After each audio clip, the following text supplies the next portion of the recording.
Shalom Bapak Ibu yang saya kasih dalam Tuhan kita Yesus Kristus. Pagi hari ini kita berkumpul kembali untuk beribadah kepada Tuhan. Walaupun kita beribadah di rumah kita masing-masing, namun tidak mengurangi sukacita kita untuk beribadah kepada Tuhan.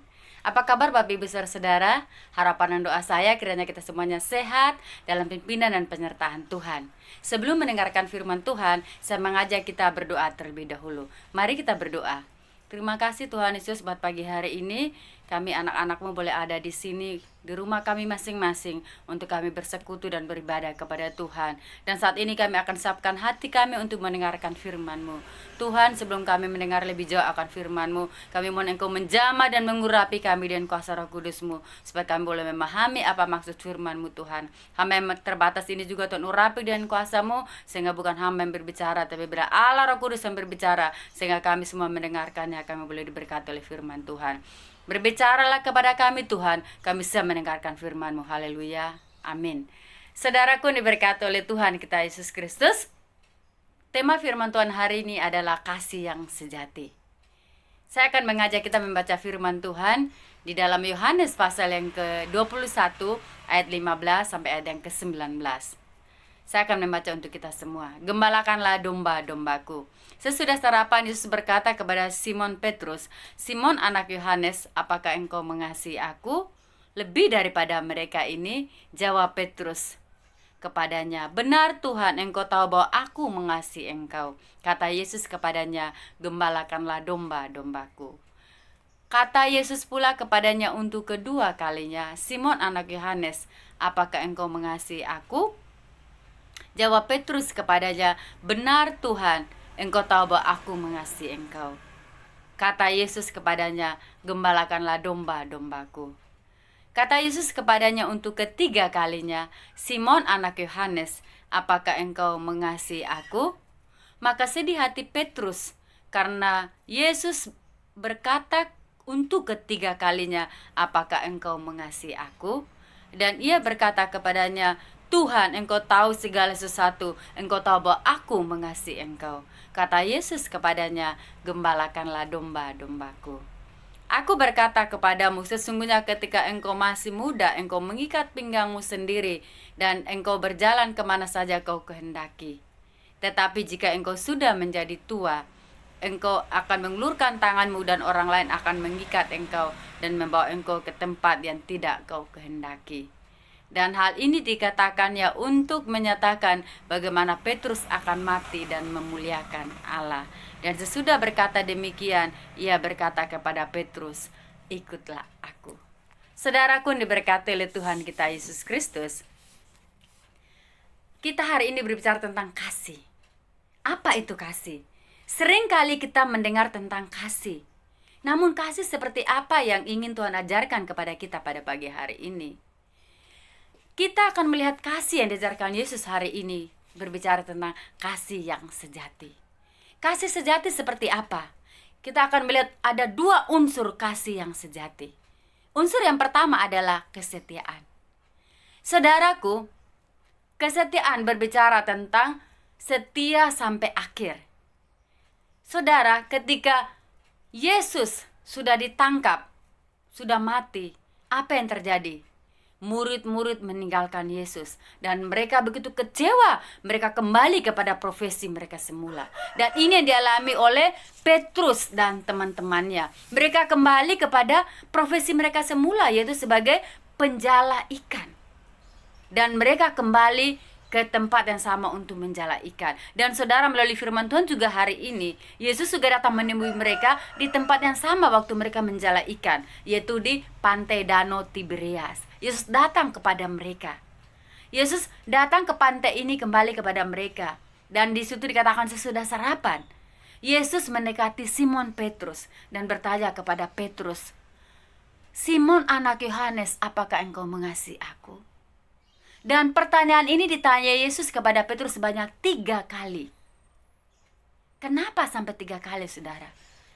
Biasanya kalau 3 kali lebih dari 1, itu pertanyaan yang sangat luar biasa. Berarti ada sesuatu, saudara. Berarti bukan pertanyaan yang main-main. Itulah sebabnya Petrus ditanya oleh Yesus sebanyak 3 kali.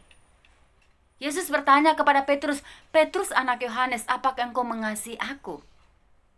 Kalau dalam bahasa Yunani dikatakan, apakah engkau agapes me?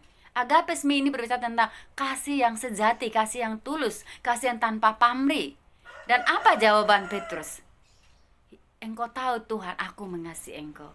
Namun saudara, dalam bahasa aslinya, dalam bahasa Yunaninya, jawaban Petrus, aku mengasihi engkau Tuhan, dikatakan apa? Hoti pilose. Hoti pilose ini itu berbicara tentang kasih persahabatan. Dia berkata kepada Yesus, ya Tuhan, aku rekanmu, aku sahabatmu. Jadi sebenarnya Petrus sedang menghindari jawaban Yesus, aku mengasihi engkau Yesus. Dia hanya cuma bilang, ya Tuhan, aku rekanmu, aku sahabatmu. Jadi dia menganggap Yesus hanya sebagai rekan atau sahabat. Mengapa saudara? Karena Petrus sungguh menyadari bahwa dia pernah gagal dalam pengiringannya akan Tuhan. Dia pernah menyangkal Yesus. Bagaimana mungkin seorang pernah menyangkal Yesus dan pernah mengecewakan Yesus berani bilang, aku mengasihi engkau Yesus? Ini merupakan pukulan yang berat bagi Petrus saudara, ketika Yesus bertanya demikian kepada dia. Itulah sebabnya Tuhan tahu. Maka Tuhan datang kembali kepada Petrus untuk apa? Memperbarui komitmen Petrus, mengubahkan Petrus, mengembalikan Petrus kepada kasih yang mula-mula. Bagaimana dia mencintai Yesus. Tuhan datang kembali kepada Petrus, menjamah Petrus, mendekati Petrus, supaya Petrus kembali kepada Tuhan, kembali kepada kasihnya yang mula-mula. Karena Tuhan ingin saudara bahwa Petrus merubah lagi komitmennya. Tuhan ingin menuntut Petrus dan murid-muridnya untuk apa? Memiliki komitmen yang lebih sungguh lagi kepada Yesus. Komitmen yang pernah dibuat oleh mereka harusnya komitmen yang lebih kuat daripada komitmen apapun yang ada di dunia ini, yaitu apa? Komitmen untuk setia kepada Yesus. Artinya apa saudara? Bahwa Yesus menuntut muridnya untuk mempunyai komitmen kepada Kristus itu lebih besar dari komitmen apapun yang pernah mereka buat, bahkan nanti akan mereka buat. Kenapa saudara? Karena kasih kepada Allah harus setia dan komitmen untuk mengutamakan Yesus lebih daripada apapun yang kita kasihi. Dan ini sudah dimulai oleh Tuhan sejak dalam perjanjian lama. Yesus mengikat janji dengan umat-umat pilihannya. Dan hal yang sama juga Tuhan tuntut untuk Petrus dan murid-muridnya untuk mengasihi dia lebih daripada apapun juga. Itulah sebabnya Tuhan datang menemui Petrus. Tuhan bertanya kepada Petrus, Petrus, apakah engkau mengasihi aku lebih daripada mereka ini? Dan saudara tahu jawaban Petrus pertama dan kedua sama saudara. Ya Tuhan, aku mengasihi engkau. Hoti pilose, masih sekedar kasih persahabatan. Aku rekanmu Tuhan, aku sahabatmu Tuhan. Dia menghindari jawaban, aku mengasihi engkau. Karena Petrus sungguh menyadari saudara. Itulah sebabnya Tuhan ingin merubah kembali Petrus, merubah komitmen Petrus, membuat Petrus kembali kepada kasihnya yang mula-mula. Kembali bagaimana dia begitu cinta kepada Tuhan, dia menjadi pelayan Tuhan. Tuhan datang mengetuk Petrus. Tuhan datang kepada Petrus, ingin menjamah Petrus kembali. Sebab apa? Petrus kembali kepada kasihnya yang mula-mula untuk mencintai Yesus, untuk kesetiaannya kepada Tuhan, untuk dia tetap setia mengiring Yesus, setia mengikut Yesus. Saudaraku yang saya kasih dalam Tuhan kita Yesus Kristus, Petrus pernah gagal dalam pengiringan akan Tuhan. Petrus pernah menyangkal Yesus. Petrus pernah meninggalkan Tuhan. Padahal sebelumnya saudara, Petrus itu pernah berjanji sama Tuhan. Waktu Yesus berkata kepada mereka sebelum dia ditangkap, kamu semua ini akan tergoncang imanmu. Tapi apa yang dikatakan oleh Petrus? Tidak Tuhan, sekalipun mereka ini tergoncang imannya, sekali-kali aku tidak. Sekalipun aku harus masuk penjara karena engkau, aku rela Tuhan.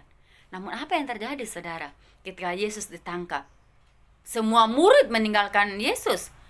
Dan Petrus mengikuti diam-diam dari belakang.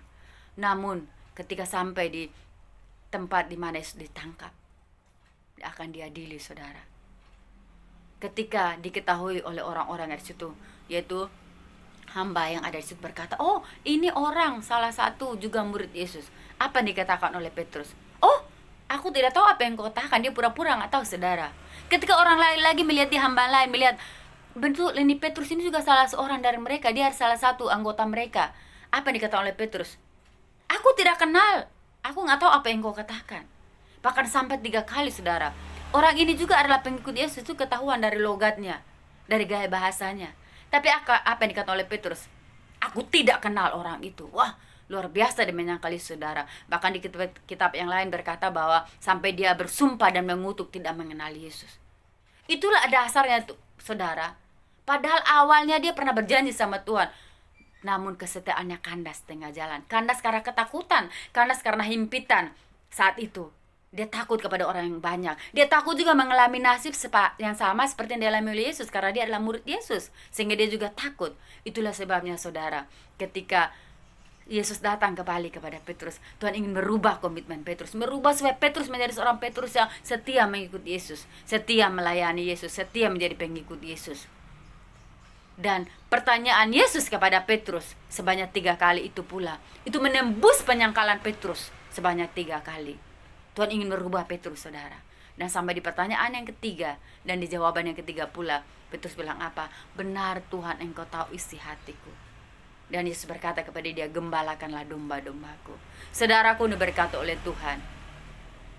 Hal yang sama juga Tuhan ingin katakan kepada kita pada pagi hari ini.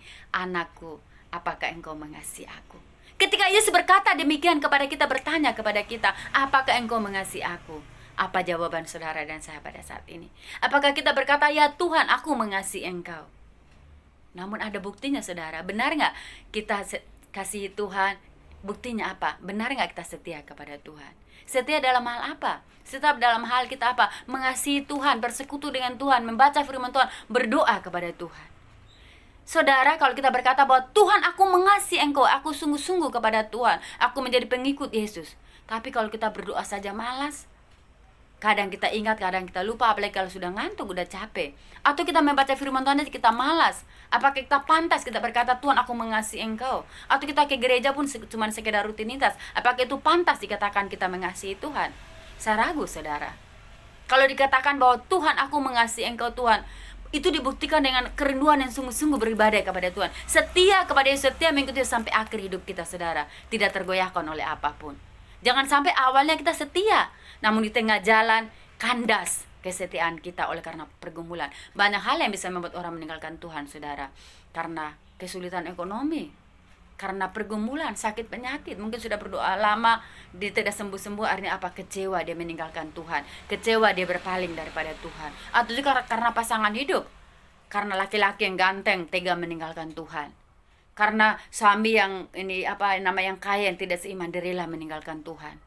Atau karena apa lagi, saudara? Karena harta, kedudukan, jabatan, rela menyangkal Yesus, rela menjual imannya. Saudaraku, apakah ini pantas dikatakan orang yang mengenal Tuhan? Saya rasa tidak, saudara. Kalau saudara katakan, saya mengasihi Tuhan, saya setia kepada Tuhan, buktikan kesetiaanmu apa? Dari awal sampai akhir hidup kita, kita setia mengikuti Yesus, setia mengiring Yesus, sebagaimana Yesus setia kepada kita. Saudara, Yesus setia bagi saudara dan saya.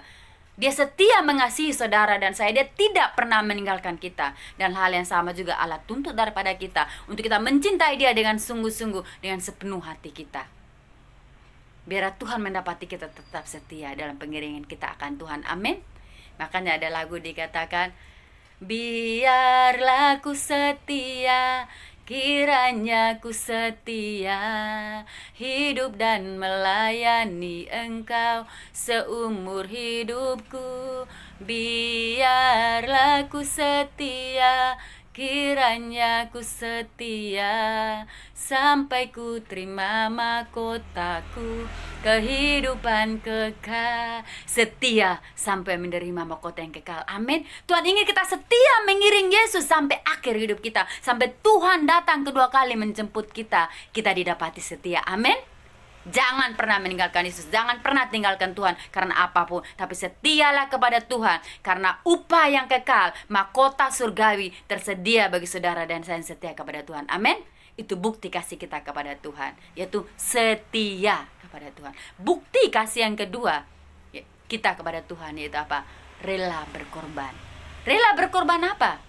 Seperti yang dikatakan oleh firman Tuhan hari ini, ketika Yesus datang kepada Petrus, Petrus, apakah engkau mengasihi aku? Pertanyaan ini Tuhan tahu bahwa Petrus akan setia kepada Tuhan, akan rela berkorban bagi Tuhan. Karena apa? Karena Tuhan sudah terlebih dahulu memulihkan Petrus. Tuhan sudah mengembalikan Petrus kepada kasihnya yang semula-mula.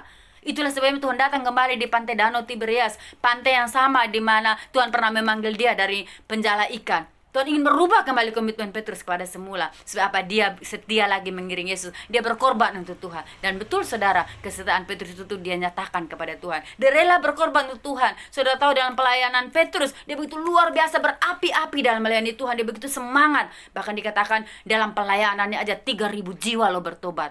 Sekali dia berkhotbah, kemana-mana dia begitu berapi semangat melayani Tuhan. Dia tidak takut kepada apapun, kepada para pemimpin imam besar, penguasa-penguasa itu, siapapun dia tidak takut saudara. Bahkan di akhir hidup Petrus, dia mati untuk Tuhan. Matinya seperti Yesus itu disalibkan. Namun Petrus tidak ingin seperti Yesus. Dia minta kepalanya di bawah, kakinya di atas. Itu bukti bahwa benar-benar Petrus rela berkorban untuk Tuhan.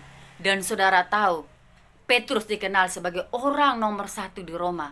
Bahkan ada gereja di Roma yang terkenal, yaitu gereja Santo Petrus. Itu menceritakan bagaimana benar-benar kesetiaan Petrus kepada Tuhan. Bagaimana dia rela berkorban untuk Tuhan.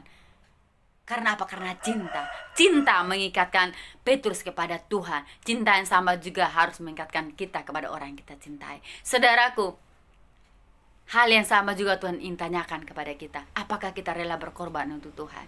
Berkorban apa? Berkorban apa saja yang kita bisa lakukan untuk Tuhan? Berkorban hidup kita untuk kita melayani Tuhan. Banyak orang yang beralasan tidak melayani Tuhan. Saya nggak punya anak kecil, nggak bisa melayani Tuhan. Anak saya masih kecil gitu. Apa urusannya kenapa kita tidak bisa melayani Tuhan?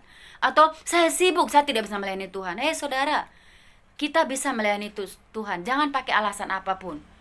Tuhan sudah rela berkorban untuk kita. Dia mati dan memberikan nyawanya. Dia tidak hitung-hitungan untuk saudara dan saya. Dia datang ke dalam dunia mencari saudara dan saya. Dia rela memberikan nyawanya satu-satunya. Firman Tuhan katakan bahwa ia yang tidak menyayangkan anaknya, dia memberikan untuk saudara dan saya. Bahkan dikatakan firman Tuhan, karena begitu besar kasih Allah akan dunia ini, dia mengorbankan anaknya yang tunggal bagi saudara dan saya. Artinya apa? Bahwa Yesus rela melakukan apa saja karena dia mengasihi saudara dan saya. Nah, bukti kita juga mengasihi Tuhan, kita juga harus rela untuk mengasihi Tuhan, rela melakukan apa saja yang bisa kita buat. Tidak harus saudara berkhotbah, tapi rela melakukan apa yang bisa saudara buat. Dengan apa?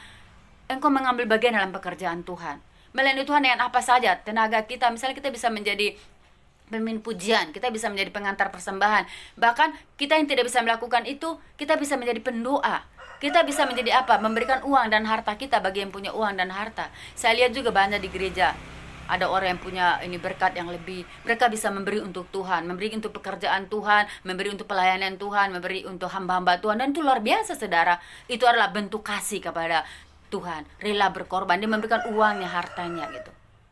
Dan ini bukti yang luar biasa sekali saudara. Ini bukti bahwa kita mencintai Tuhan. Jangan kita bilang saya mencintai Tuhan, tapi gak mau berkorban untuk Tuhan. Berdoa aja kadang kita malas gitu. Ke gereja aja kadang kita ogah-ogahan gitu.